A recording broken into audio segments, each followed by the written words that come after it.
Hello everyone, and welcome to another episode of Crafty Beer Reviews. Today, I will be reviewing Breckenridge Barrel Aged 471 IPA. So for this beer, they are taking their 471 double IPA and aging it for 2 months in whiskey barrels. After that, they are moving it to the tanks where they are actually dry hopping it right before they bottle it. And what's really cool is each release they're going to be doing a different hop variety for the dry hop. So for this one they're using Hüll Melon hops, which is a newer German variety that I've never heard of, and they're going to be doing these releases, it looks like 4 times a year, so that's pretty cool.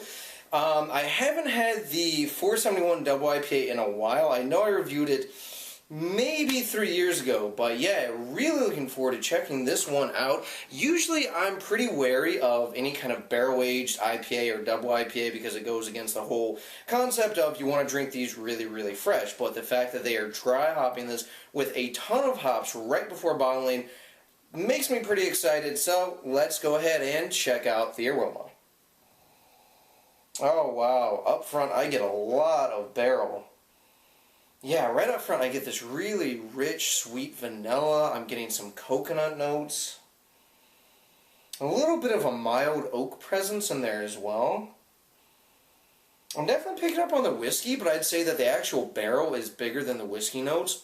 Again, that vanilla and coconut, super prominent, followed by a milder oak, and really just a kind of more of a hint of the whiskey. After that, I'm definitely getting some of these fruity hop notes. Getting like some sweet orange, tangerine. I'm getting a bit of like a melon character. Yeah, a bit of like apricot and peach notes. You know, a lot of sweet orange in there too. So a lot of fruity hops. It actually smells a lot hoppier than I was expecting for this. Again, that has a lot to do with the dry hop, but yeah, it actually smells pretty good. It smells a lot better than I was expecting. Let's go ahead, take our first sip.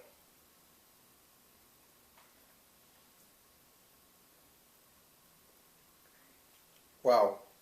Wow. Just like in the aroma, it starts with this really rich, sweet vanilla notes. I'm getting a decent bit of coconut in there as well, a little bit more oak in the actual taste and the aroma. And then you get that kind of whiskey flavor, but then it goes right into these really sweet, hoppy, fruity notes. So you get a lot of peaches up front, tangerine, sweet orange peel. It's actually really, really nice.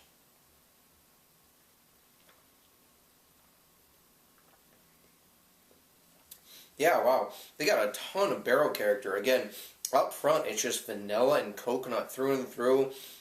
And a little bit of that oak presence, not real strong. And then it goes into the whiskey. And right after that whiskey, it goes into like peaches, apricots, tangerine, orange peel, melon note too. Of course, I'm assuming that's coming from the Hüll Melon hop variety, but that is really, really cool.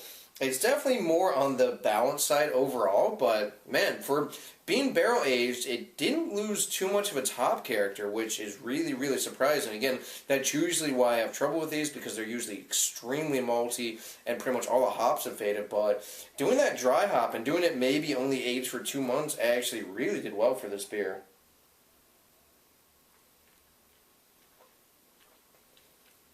And the more I sip on it, the more I do get some of the malt character. There's a bit of caramel, kind of malty sweetness in the background, but it's mostly that vanilla, coconut, oak, whiskey. And again, the whiskey is more subtle. I get a lot more barrel than actual, spirit notes. And then it just goes right into these fruity hop varieties, melons, apricot, peaches, maybe even a little bit of like a hint of pineapple in there. And again, big sweet citrus too, which is cool. It's got a medium body. It's definitely a little bit heavier than your typical double IPA, but it's also been barrel aged too. It's got a very thick, creamy kind of coating mouthfeel, and it dries out pretty nicely on the back end. It's got a little bit of an oaky dry finish and a little bit of a hoppy dry finish too, which is nice. So there's enough bitterness, I think, to counteract the sweetness. Although I would say between the barrel and the bigger malt bill, this is definitely a little bit on the sweeter side of things than the bitter side of things, but for being what it is, intensely dry hopped in the barrel aged and being a double IPA, it's balanced for the style. I tell you what, though, this is a surprise for me. I wasn't expecting a whole lot. I mean, honestly, Breckenridge to me is not usually too exciting. I didn't know what to expect from this release, but I gotta say, I'm looking forward to the next variety of hops they're throwing in this one because this was really, really cool. This was actually really, really well done, so I'm looking forward to it again. In terms of rating for this one, guys, I'm going with a 9.2 out of 10. Again, just that really nice up front, the coconut and vanilla from the barrel, a little bit of oak, the milder whiskey. Even though there is definite whiskey, it's just, again, milder. And then the fact that there's all of these really nice hoppy, fruity notes, you know, the apricot, peach, melon, tangerine, sweet citrus, just all comes together really nice, and there's not too much in the way of booze. I mean, I get a bit of warmth as it goes down, but overall, for being almost 10%, did not find it overly boozy, especially with this being so fresh. So, well done. Looking forward to the next one. If you guys haven't tried this, go seek it out, and if you haven't tried it, let me know what you think.